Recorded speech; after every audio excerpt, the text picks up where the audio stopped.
hidup rakyat Indonesia, hidup pendidikan Indonesia, hidup perempuan yang melawan. Assalamualaikum warahmatullahi wabarakatuh. Shalom, Om Swastiastu, Namo Buddhaya, salam kebajikan, rahayu, rahayu, rahayu. Perkenalkan, saya Nia Safitri dari Prodi Ilmu Politik akan membawakan sebuah orasi yang membahas mengenai sebuah isu yang merusak dan menggerogoti pondasi negara kita, yang konon katanya sudah menjadi budaya di negara kita, yaitu korupsi. Korupsi bukan hanya tindakan penyelewengan hukum, tetapi juga merupakan penyakit sosial yang berdampak buruk bagi masyarakat. Korupsi adalah tindakan yang berlawanan dengan nilai-nilai Pancasila yang merupakan landasan dalam berbangsa dan bernegara.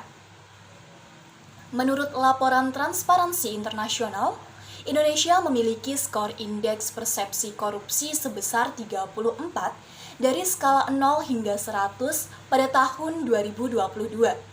Karena hal tersebutlah Indonesia dinobatkan sebagai negara terkorup kelima di Asia Tenggara.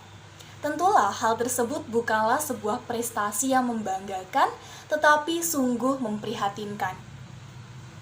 Karomi, mantan rektor Universitas Lampung, menjadi tersangka dugaan suap penerimaan mahasiswa baru jalur mandiri dengan mematok tarif 100 juta hingga 350 juta untuk meloloskan calon mahasiswa.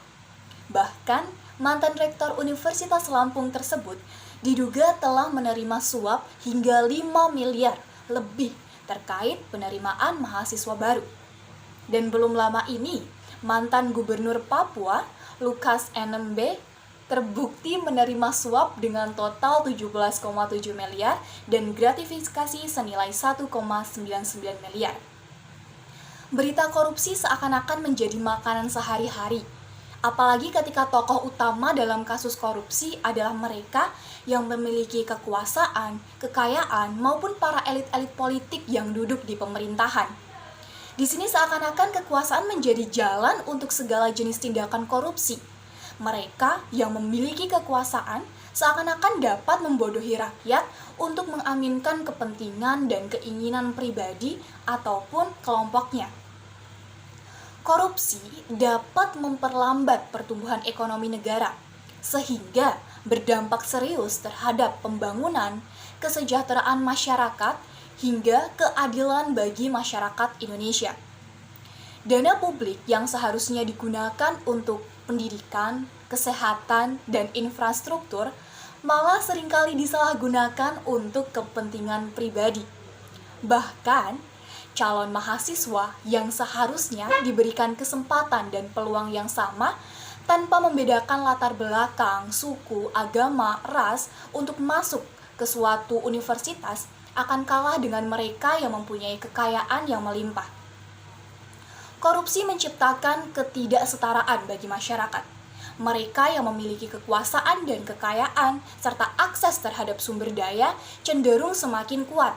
Sementara masyarakat yang kurang berdaya terus terpinggirkan. Bahkan yang paling memprihatinkan adalah bahwa berpendidikan tinggi ternyata tidak menjamin untuk tidak melakukan korupsi. Ini menyebabkan keyakinan masyarakat terhadap lembaga-lembaga di pemerintahan mulai menurun.